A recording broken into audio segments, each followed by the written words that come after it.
Here we come for a turning of a season, witness to the arc towards the sun. The neighbor's blessed burden within reason becomes a burden born of all in one.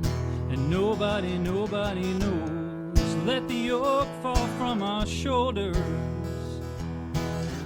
Don't carry it all, don't carry it all. We are all our hands and holders beneath this bold and brilliant sun. This I swear to all.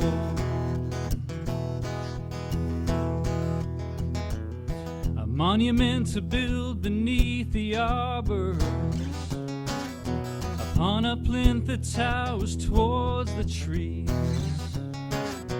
Every vessel pitching hard to starboard lays its head on summer's freckled knees. And nobody knows. Let the yoke fall from our shoulders. Don't carry it all, don't carry it all.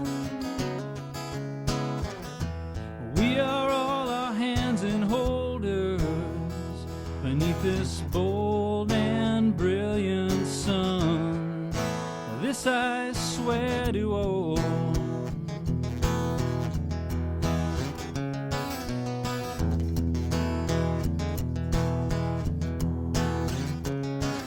So raise a glass to the turnings of the season, watch it as it arcs towards the sun.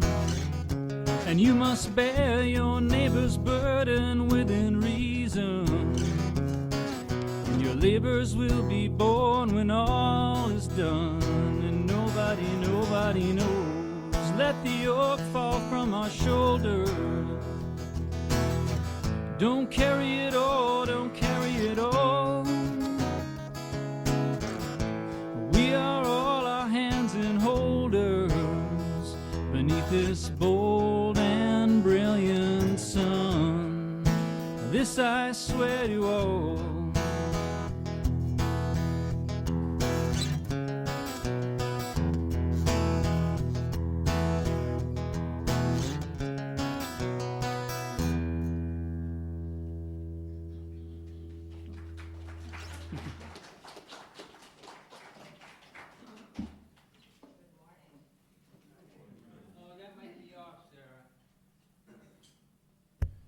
Good morning.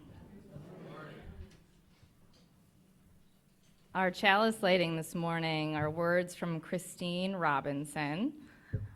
We gather this hour as people of faith, with joys and sorrows, gifts and needs. We light this beacon of hope, sign of our quest for truth and meaning, in celebration of the life we share together. This is my mom lighting the chalice with my daughter for Mother's Day. Happy Mother's Day, everybody.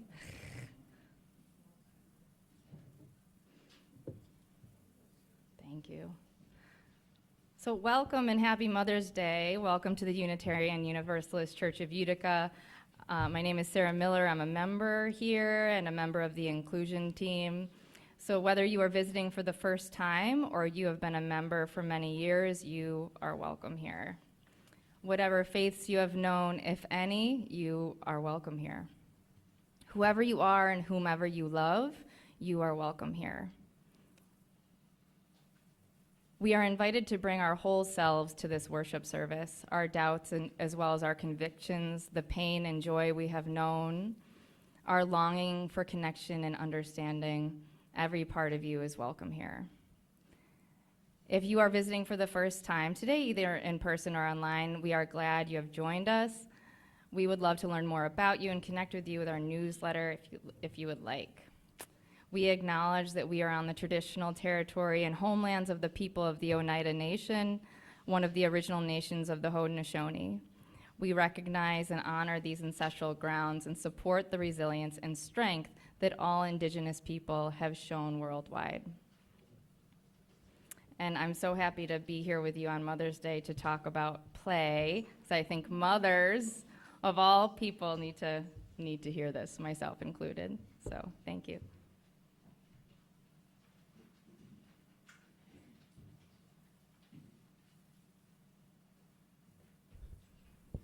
Good morning. We have some announcements this morning. Volunteers are needed to work voter registration tables at the following events. Saturdays beginning May 23rd, 9 to 1 at the Farmers Market at the Utica train station. June 6th, Pride Festival 10 to 4, the Clinton Arena. June 20, Juneteenth celebration 12 to 6, Kemble Park, Utica. This is a Democracy Action Team initiative to GOTV in collaboration with LWV, NAACP, and MVLA. Wow, what a lot. Don't ask me to tell you all those acronyms, sorry. But if you want to know more, speak to Ken Drake after the service, please. Our opening reading is A Prayer for All Who Mother by Victoria Weinstein. We reflect in thanksgiving this day for all those whose lives have nurtured ours, the life-giving ones who heal with their presence, who listen in sympathy, who give wise advice, but only when asked for it. I wish I could remember that. We are grateful for all those who have mothered us, who have held us gently in times of sorrow, who celebrated with us our triumphs, no matter how small, who noticed when we changed and grew, who praised us for taking risks, who took genuine pride in our success, and who expressed genuine compassion when we did not succeed. On this day that honors mothers, let us honor all mothers, men and women alike, who from somewhere in their being have freely and wholeheartedly given life and sustenance and vision to us. Dear God, Mother, Father of us all, grant us life-giving ways, strength for birthing, and a nurturing spirit, that we may take attentive care of our world, our communities, and those precious beings entrusted to us by biology, or by destiny, or by friendship, fellowship, or fate. Give us the heart of a mother today. Amen. And if you would join me by opening your gray hymnal to hymn 313, Oh, What a Piece of Work We Are. I know.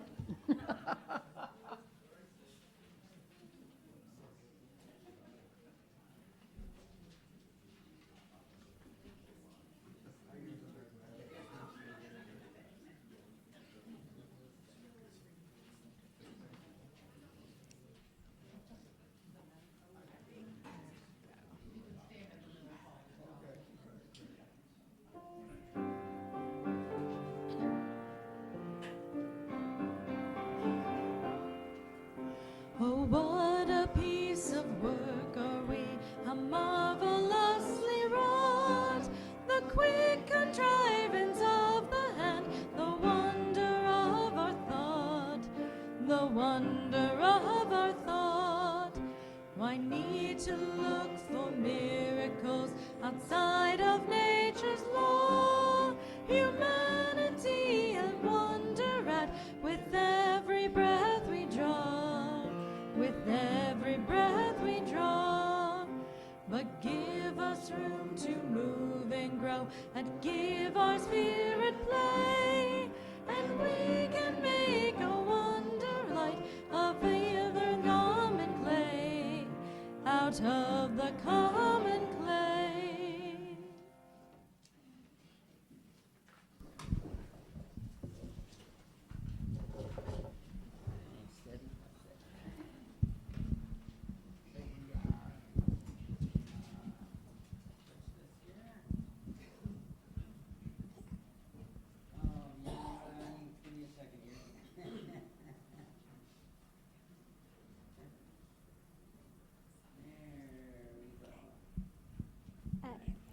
The Knowing by Ani DeFranco and painted by Julia Matthew.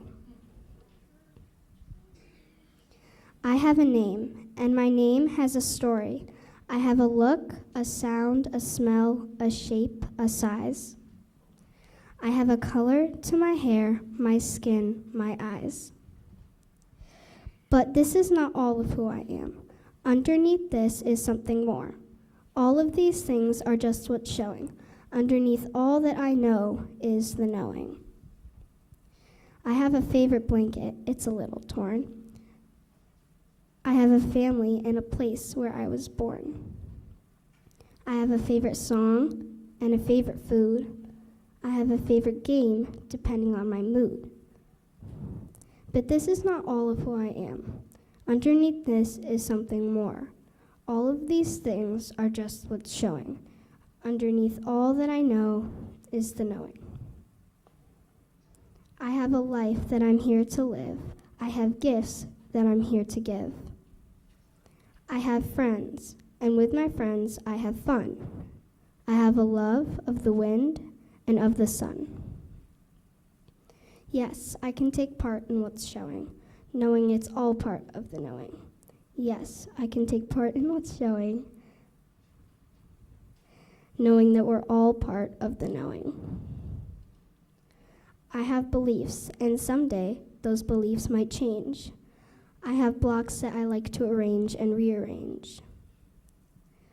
There are things that I'm told and things that I learn. There are skills I've practiced and praise that I've earned. But this is not all of who I am. Underneath this is something more. All of these things are just what's showing. Underneath all that I know is the knowing.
Thank you, Ani. Isn't she so cool? I just wanted to show that we brought the physical book in case anybody wants to look at it, because it's a really beautiful book, and written by Ani DeFranco, folk singer who Ani was named in the spirit of, because she's also very cool, Ani DeFranco.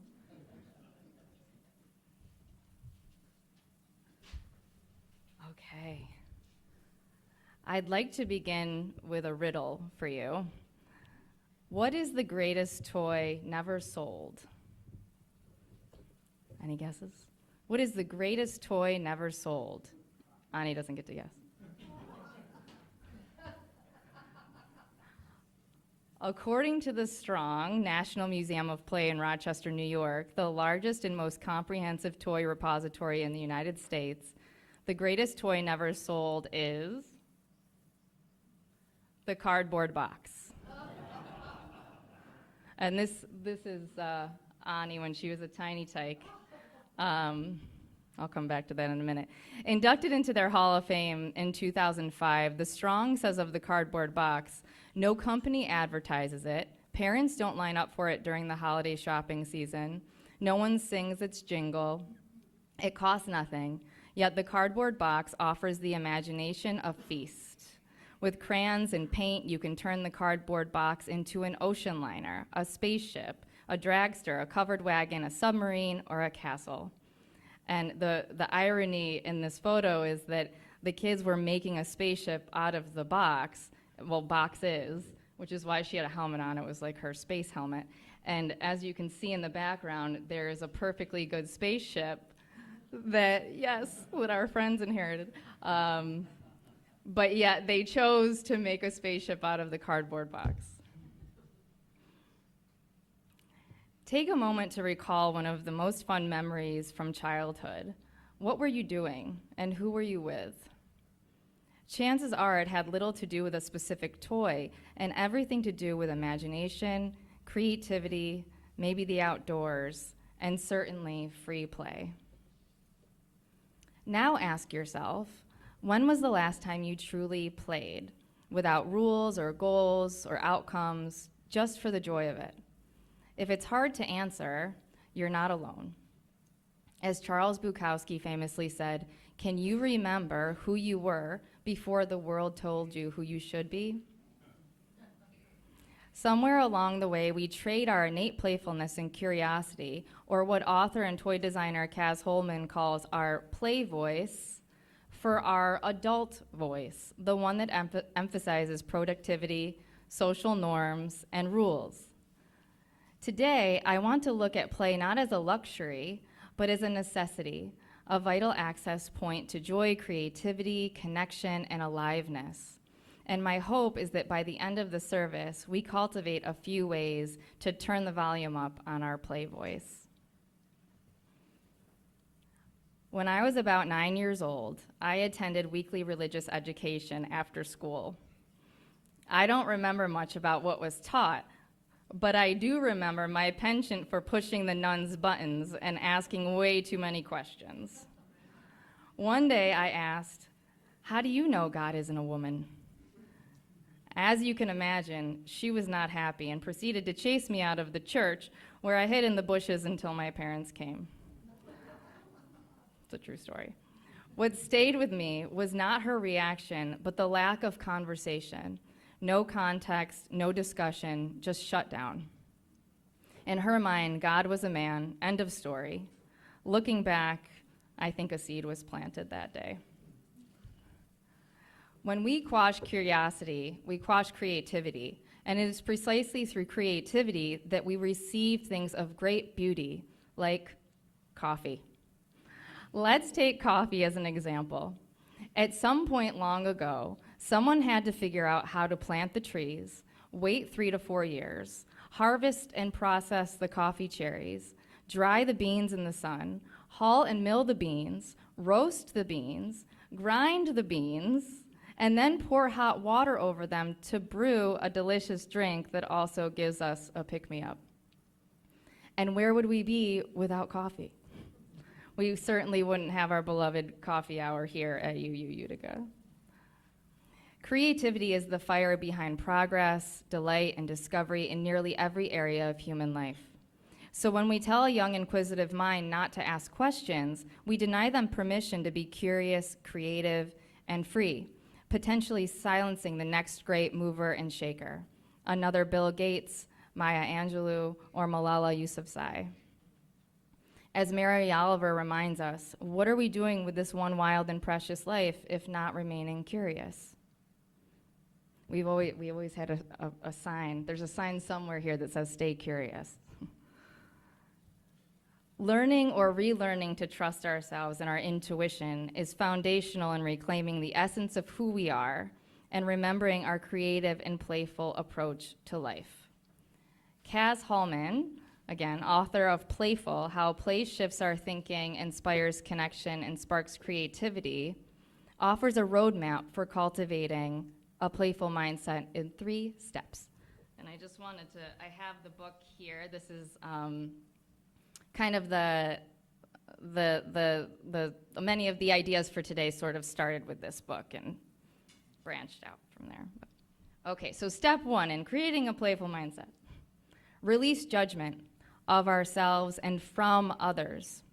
When we were small, many of us were sent to public school and made to sit most of the day. Little by little, our natural inclination to infuse play into everything we do gets whittled away, and intrinsic motivators get replaced with extrinsic ones. Think grades, sports, clubs, and social status. As we get older, it's not as cool to play anymore. These days especially, kids are pressured to have devices and phones younger and younger, and those devices serve as disembodied substitutes for the present awareness we embody when we free-form play. Yes, this was AI generated, but you can imagine a real-life situation where kids are dancing versus when they're staring down at our phones. And I'm going to repeat that a little bit differently because I think it should be shouted from the rooftops. All of us are pressured to have devices, and those devices serve as disembodied substitutes for the present awareness that we embody when we free-form play. When I first started thinking about inherent childlike playfulness, our play voices, one person came to mind immediately: my dad.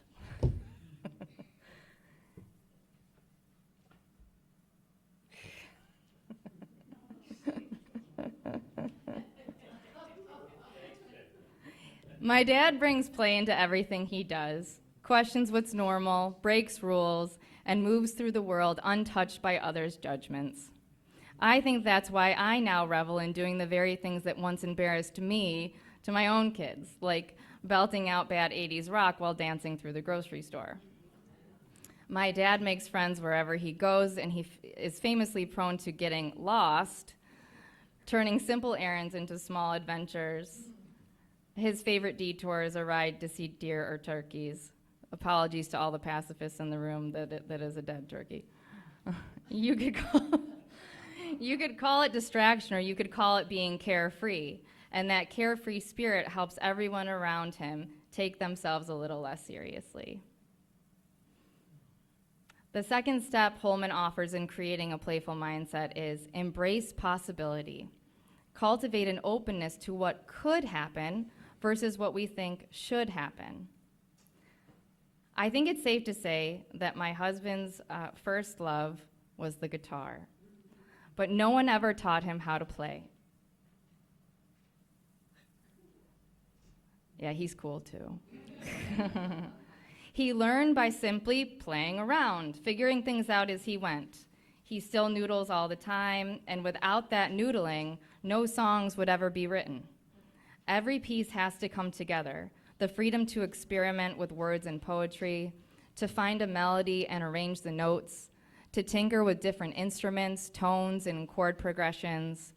For musicians, it's only when all of those elements alchemize that a song finally comes together and makes its way into the albums we love or onto the hymnal page of the sacred books we use to raise our voices. John Batiste, one of the most inspired and magical musicians of our time, invites us to embrace possibility as he plays with words in something he calls blanky-dank. He writes, "Soozafoos, hullabaloo, crank the bank and smell that stank. Who knows what kind of lefty lark and sneaky snark just came from the bank?" Here's the thing, it's not supposed to make sense. Batiste invites us to follow impulse versus meaning and see what unfolds. Through every fiber of his being, Batiste embodies what he says is the beauty and liberation that comes from writing for fun instead of writing with a particular goal in mind. This is a picture I took of a print that hangs on our wall in our home, so it's not so easy to see, but he just emanates joy, and the color, the vibrancy, it just leaps off the wall, and it just shows through in everything he does, and we want that reminder in our home all the time. Stepping into the unknown, as Batiste does, can be deeply uncomfortable, even destabilizing, which is why so many adults allow fear to guide their choices. It shows up in the jobs and relationships we choose and how we spend our time. Before we know it, hours can turn into days, then months and years, which could eventually add up to a lifetime of staying in a bubble. If we remain only in what feels safe and familiar, we risk closing ourselves off to the very experiences that bring us the fullest expressions of love, wonder, and awe.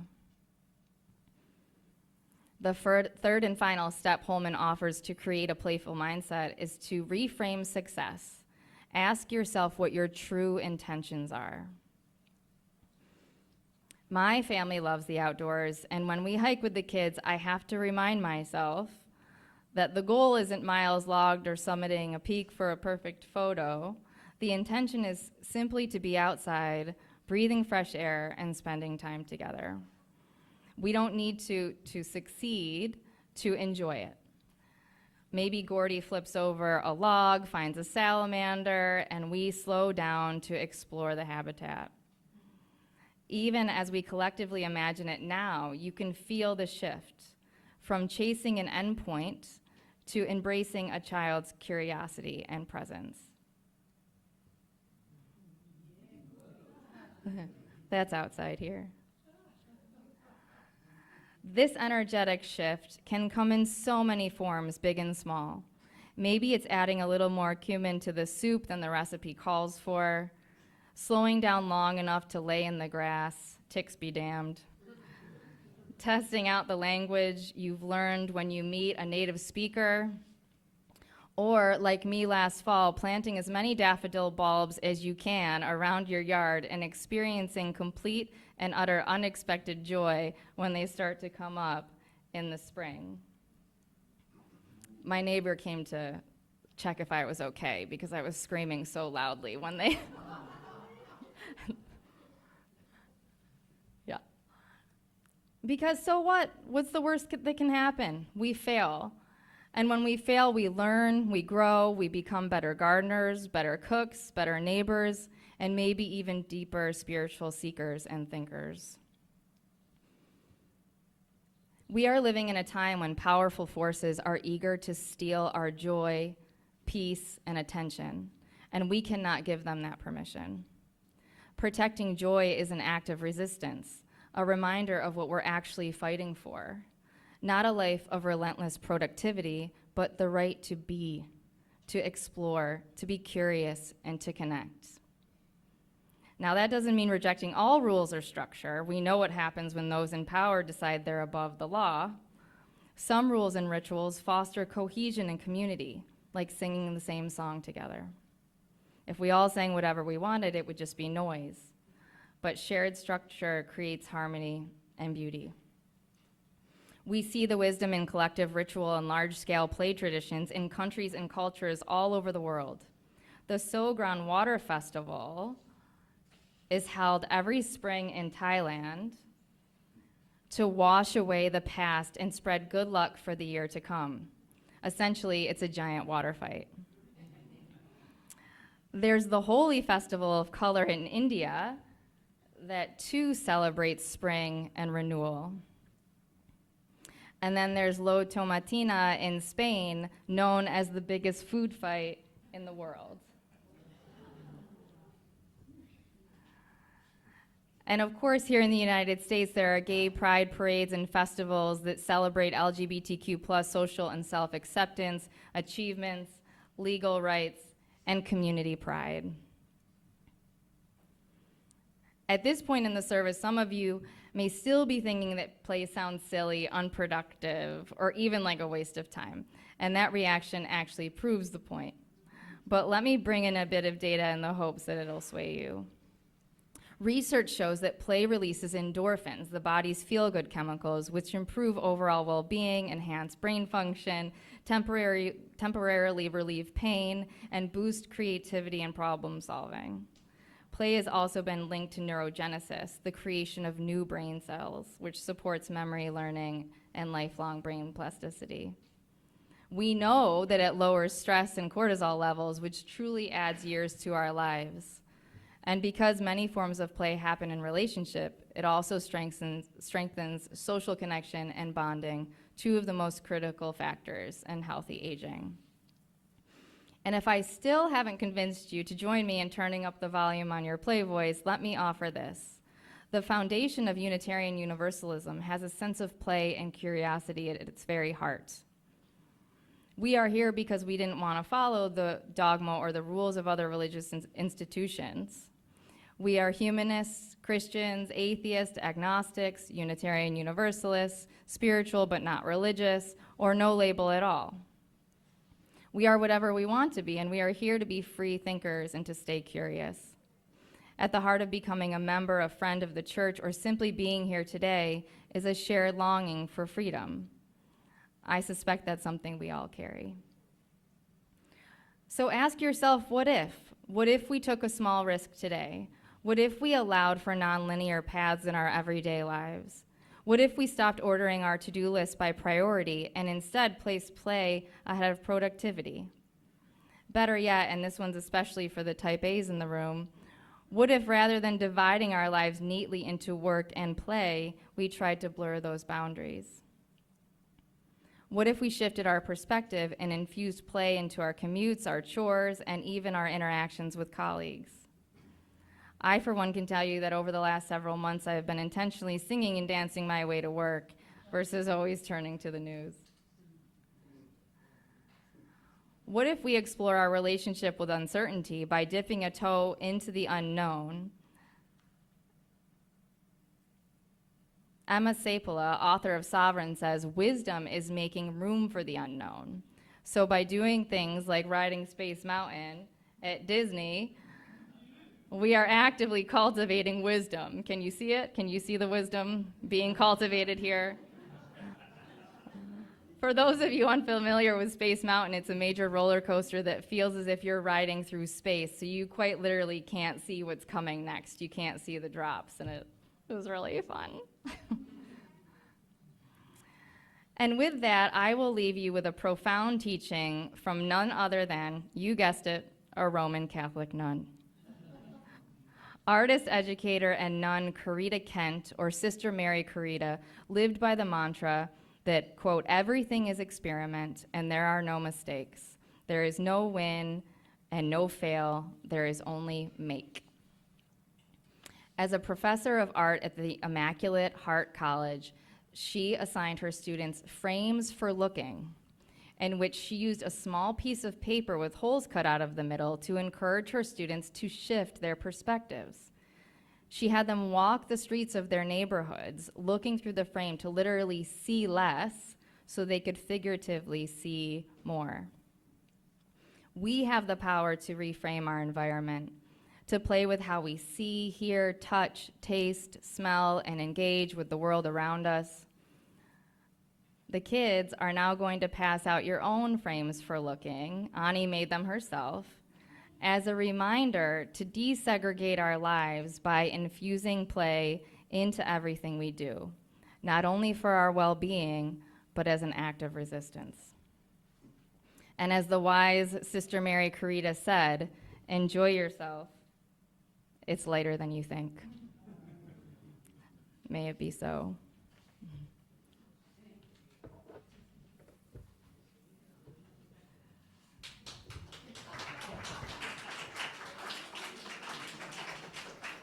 And now, if you would stand in spirit or in body, we will sing number 338, I Seek the Spirit of a Child.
is true and free. Children are real beyond all lies. May I see hope's a gift to our eyes.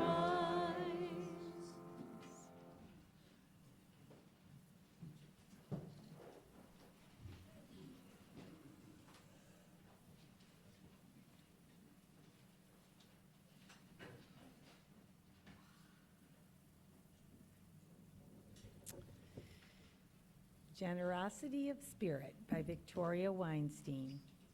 The purpose of the church is to encourage all who gather there to grow more generous in spirit and in action. This is the great end of all the world's excuse me. This is the great end of all the world's faith traditions, to bring the human being closer to the divine by acts of creation and compassion. We now take an offering that allows us to exercise that all-important generosity of spirit, an offering that will support this self-supporting church and its many ministries. The gifts of the congregation will be most gratefully received.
Sorry, just give me a moment. We've got some reordering to do.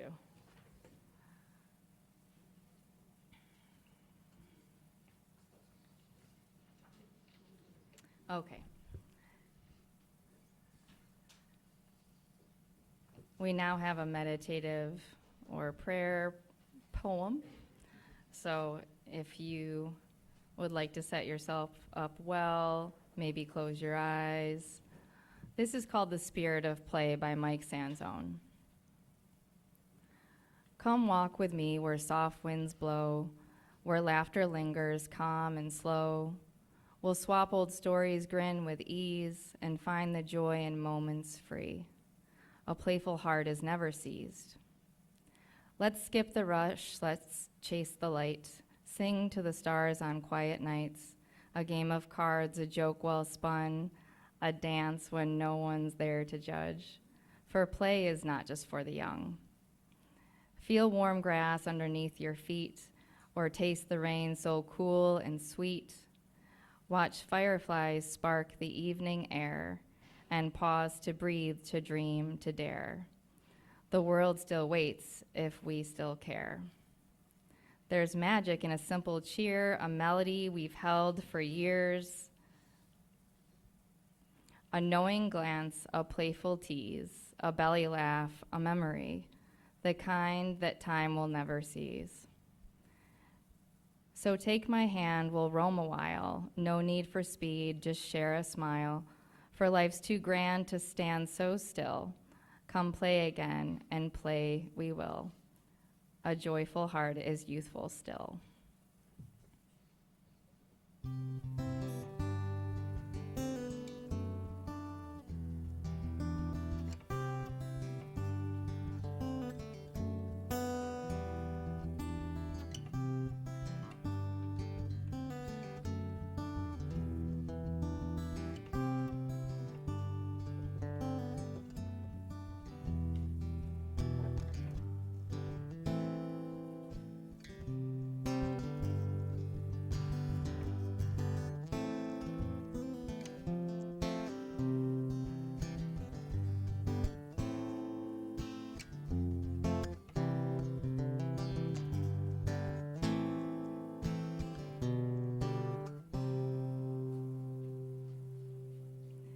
And now if you will join me in reading the extinguishing the chalice words in your order of service. We extinguish this flame.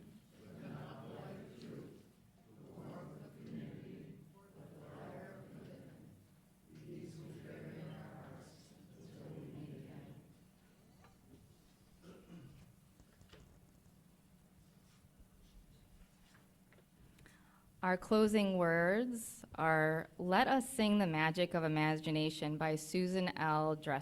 Van Dresser. Let us sing the magic of imagination by which we know one another and learn the lives of eras gone by. Let us sing the magic of creation by which we build the world of our soul and teach its wisdom to others young and old. Let us sing the magic of our lives together, holding and shaping by the movement of breath from heart to lung, all new life that is to come. Go now with singing, go now with magic in your fingertips. Touch this world with life.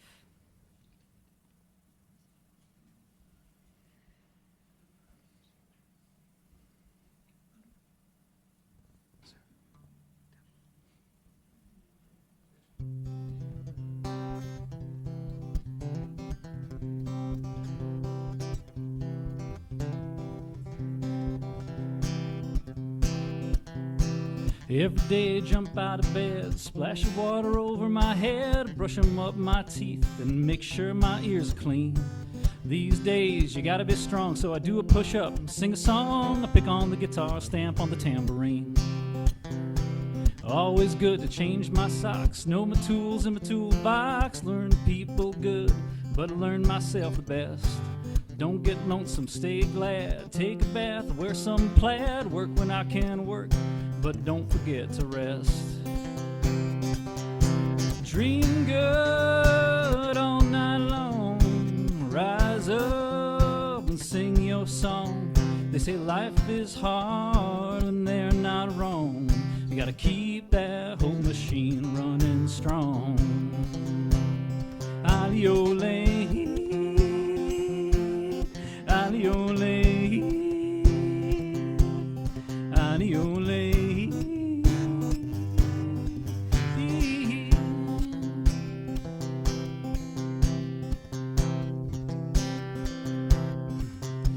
Plan what you can plan, dance when you can, laugh at yourself and make up your own jokes. A little bit of fun, a little bit of growth, hopefully a little bit of both. Love your ma, love your pa, love all kinds of folks.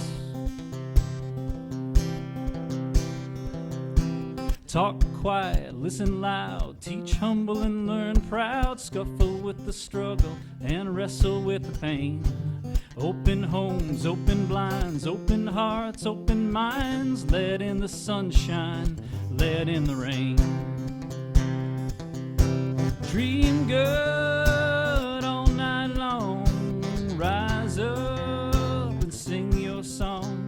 They say life is hard and they're not wrong, so keep that whole machine running strong. You gotta keep that whole machine